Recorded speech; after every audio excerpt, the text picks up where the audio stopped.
Finally বন্ধুসকল আজি দিনটোতে ৰেচন কাৰ্ডৰ ওপৰত অসম চৰকাৰৰ ফালৰ পৰা আহি পৰিছে কেইবাটাও ভাল খবৰ। তো বন্ধুসকল আপোনালোকৰ লগত যদি এখন ৰেচন কাৰ্ড আছে তো বন্ধুসকল আপোনালোকে এতিয়া নতুনকৈ আপোনাৰ কেইবাটাও আঁচনি আপোনালোকে টকা লাভ কৰিব। তো বন্ধুসকল যোনটো নেকি যোৱাকালি মুখ্যমন্ত্ৰী ডাঙৰীয়াই ঘোষণা কৰিলে যে যিসকল মহিলাৰ লগত ৰেচন কাৰ্ড আছে তো সেইসকল মহিলাই আৰু 2025 চনৰ জানুৱাৰী মাহৰ পৰা আপোনাৰ কেইবাটাও আঁচনি টকা আপোনালোকে লাভ কৰিব। আৰু লগতে যিসকল মহিলাৰ ৰেচন কাৰ্ড নাই তো সেইসকল মহিলা অতি সোনকালে আপোনাৰ 2025 চনৰ জানুৱাৰী মাহতে ৰেচন কাৰ্ড লাভ কৰিব। তো বন্ধুসকল এতিয়া আপোনালোকক মই দেখুৱাই আছোঁ যোনটো নেকি যোৱাকালি মুখ্যমন্ত্ৰী ডাঙৰীয়াই ঘোষণা কৰিলে। তো আপোনালোকে 2025 চনৰ প্ৰথম আৰম্ভণিৰ পৰাই আপুনি কি আপোনাৰ নতুনকৈ আঁচনি টকা লাভ কৰিব। তো বন্ধুসকল সেইটো কাৰণে আপোনালোকে ভিডিঅ'টো একেবাৰে স্কিপ নকৰাকৈ আপোনালোকে চাই থাকিব। আৰু লগতে আপোনালোকে যদি মোৰ চেনেলটোত নতুনকৈ আহিছে চেনেলটো লাইক এটা কৰিব, পাৰিলে ছাবস্ক্ৰাইব এটা কৰিব, লগতে আপোনালোকে বেল আইকনটো অন কৰি থ'ব। তো যেতিয়া বন্ধুসকল এনেধৰণৰ খবৰবোৰ আহি থাকিব প্ৰথমে আপোনালোকে সেই ভিডিঅ'বোৰ লাভ কৰিব পাৰিব। তো এতিয়া বন্ধুসকল আপোনালোকক মই জনাই আছোঁ যোনটো নেকি যোৱাকালি মুখ্যমন্ত্ৰী ডাঙৰীয়াই ঘোষণা কৰিছে ৰেচন কাৰ্ডৰ ওপৰত যে আপোনালোকে ৰেচন কাৰ্ডখন থাকিলে আপোনাৰ কি আপোনালোকে আঁচনি টকা আপোনালোকে লাভ কৰিব। তো এতিয়া জনাই আছোঁ প্ৰথমটো আঁচনি হৈছে অৰুণোদয় আঁচনি। হয় বন্ধুসকল আপোনালোকৰ লগত যদি এখন ৰেচন কাৰ্ড আছে আপোনালোকে এতিয়ালৈকে যদি আপোনালোকে যোনটো নেকি অৰুণোদয় আঁচনি টকা লাভ কৰা নাই তো সেইসকল মহিলাৰ কাৰণে আপোনালোকৰ ভাল খবৰ আছে। তো আপোনালোকে 2025 চনৰ প্ৰথম আৰম্ভণিৰ পৰাই আপোনালোকে অৰুণোদয় আঁচনি টকা আপোনালোকে লাভ কৰিব।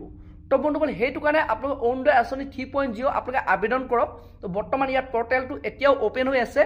তো বন্ধুসকল আপোনালোকে আবেদন কৰিলে তো 2025 চনৰ আৰম্ভণিৰ পৰাই আপোনালোকে অৰুণোদয় আঁচনি আপোনালোকে হিতাধিকাৰী হ'ব পাৰিব, অৰ্থাৎ আপোনালোকে অৰুণোদয় আঁচনি টকা লাভ কৰিব। তো এতিয়া বন্ধুসকল আপোনালোকক মই নেক্সটটো খবৰ জনাই আছোঁ যোনটো আহি পৰিছে যদি আপোনালোকৰ লগত এখন ৰেচন কাৰ্ড আছে তো তেতিয়াহ'লে বন্ধুসকল আপোনালোকে যোনটো নেকি চৰকাৰী ঘৰ আপোনালোকে এইবাৰ লাভ কৰিব। তো বন্ধুসকল যিসকলে ৱেটিং লিষ্টত আছে সেইসকলেও লাভ কৰিব, যিসকলে আপোনালোকে আবেদন কৰা নাই তো আপোনালোকে অতি সোনকালে আবেদন কৰক। তো সেইসকল লোকে আপোনালোকে 2025 চনৰ আৰম্ভণিতে আপোনালোকে চৰকাৰী ঘৰ লাভ কৰিব। আৰু লগতে বন্ধুসকল আপোনালোকে এইবাৰ যোনটো নেকি চৰকাৰী ঘৰৰ বাজেটটো অলপ বঢ়াই দিয়া হৈছে। তো আগতকৈ আপোনালোকে এইবাৰ যোনটো নেকি টকা তো সেইটো অলপ আপোনালোকে বেছিকৈ পাব।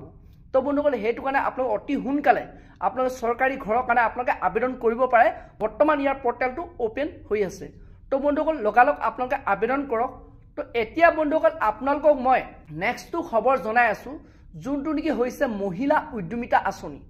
তো বন্ধুসকল আপোনালোকে কিছুসকল লোকে আপোনালোকে ভাবিব পাৰে যে ইমান দিন হ'ল আপোনালোকৰ যোনটো নেকি মহিলা উদ্যমিতা আঁচনি টকাটো আপোনালোকে লাভ কৰা নাই। তো বন্ধুসকল যোনটো নেকি চৰকাৰৰ ফালৰ পৰা খবৰ আহিছে যে মহিলাসকলে অতি সোনকালে আপোনালোকৰ বেংক একাউণ্টত আপোনালোকে মহিলা উদ্যমিতা আঁচনি টকাটো আপোনালোকে লাভ কৰিব। তো বন্ধুসকল সেইটো কাৰণে আপোনালোকে 2 এদিন ৱেইট কৰক। তো আপোনালোকৰ প্ৰথম জানুৱাৰী মাহৰ পৰাই আপোনালোকৰ যোনটো নেকি মহিলা উদ্যমিতা আঁচনি টকাটো দিয়া কথা কৈছে যোনটো নেকি মুখ্যমন্ত্ৰী ডাঙৰীয়াই যোৱাকালি ঘোষণা কৰিলে। তো বন্ধুসকল আপোনালোকে এতিয়া সেই আঁচনিটো টকাটো অতি সোনকালে আপোনালোকে লাভ কৰিব। তো বন্ধুসকল এতিয়া আপোনালোকক মই নেক্সট খবৰটো জনাই আছোঁ যোনটো নেকি চৰকাৰৰ ফালৰ পৰা নতুনকৈ আপডেট আহিছে, নতুনকৈ খবৰ আহিছে। তো সেইটো হৈছে চৰকাৰী ফ্ৰী টয়লেটৰ ওপৰত। তো বন্ধুসকল আপোনালোকে এতিয়া যিসকল লোকে আবেদন কৰিছিলে চৰকাৰী ফ্ৰী টয়লেট তো বন্ধুসকল বৰ্তমান সেই লিষ্টখন মুকলি কৰিছে যিসকলে লাভ কৰিব।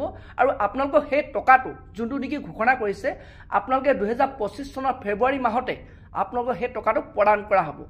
তো বন্ধুসকল এইকেইটাই নতুনকৈ চৰকাৰৰ ফালৰ পৰা নতুনকৈ আপডেট আহিছে। আপোনালোকৰ লগত যদি এখন ৰেচন কাৰ্ড আছে আৰু এতিয়া আপোনালোক যিসকল লোকে ৰেচন কাৰ্ড আপোনালোকে লাভ কৰা নাই, অৰ্থাৎ আপোনালোকৰ লগত ৰেচন কাৰ্ড নাই, তো বন্ধুসকল সেইসকল লোকক অতি সোনকালে আপোনাৰ জানুৱাৰী মাহতে আপোনাৰ ৰেচন কাৰ্ড দিয়া হ'ব বুলি অসম চৰকাৰৰ ফালৰ পৰা নতুনকৈ খবৰ আহিছে। যোৱাকালি মুখ্যমন্ত্ৰী ডাঙৰীয়াই ঘোষণা কৰিছে। তো বন্ধুসকল সেইটো কাৰণে আপোনালোকে এতিয়া লগালগ এই আঁচনিবোৰৰ কাৰণে আপোনালোকে আবেদন কৰক। বৰ্তমান এই আঁচনিবোৰ পৰ্টেল চৰকাৰে অ'পেন কৰি থৈছে। তো বন্ধুসকল যিসকলৰ আছে তো ৰেচন কাৰ্ড সেইসকলে আবেদন কৰক। আৰু যিসকলৰ ৰেচন কাৰ্ড নাই আপোনালোকে খুব কম দিনৰ ভিতৰত আপোনালোকে ৰেচন কাৰ্ড প্ৰদান কৰিব। তো বন্ধুসকল আজি ভিডিঅ'টো ইমানেই আছিল। আপোনালোকে যদি আৰু এনেধৰণৰ আপডেট খবৰবোৰ জানিব বিচাৰে চেনেলটো লাইক এটা কৰি থ'ব, পাৰিলে ছাবস্ক্ৰাইব এটা কৰি থ'ব, লগতে আপোনালোকে বেল আইকনটো অন কৰি থ'ব। তো যেতিয়া বন্ধুসকল এনেধৰণৰ খবৰবোৰ আহি থাকিব প্ৰথমে আপোনালোকে সেই ভিডিঅ'টো লাভ কৰিব পাৰিব। আৰু লগতে ক'ব বিচাৰিছোঁ আপোনালোকে যদি এই আঁচনিবোৰ অনলাইন আবেদন কৰিব বিচাৰে আপোনালোকে মোক কমেণ্ট কৰিব, মই তাৰ ওপৰত এটা পপআপ ভিডিঅ' বনাই দিম যে আপোনালোকে এই আঁচনিবোৰ অনলাইন আপোনালোকৰ মোবাইলৰ পৰা আপোনালোকে কেনেধৰণে আপোনালোকে আবেদন কৰিব পাৰিব।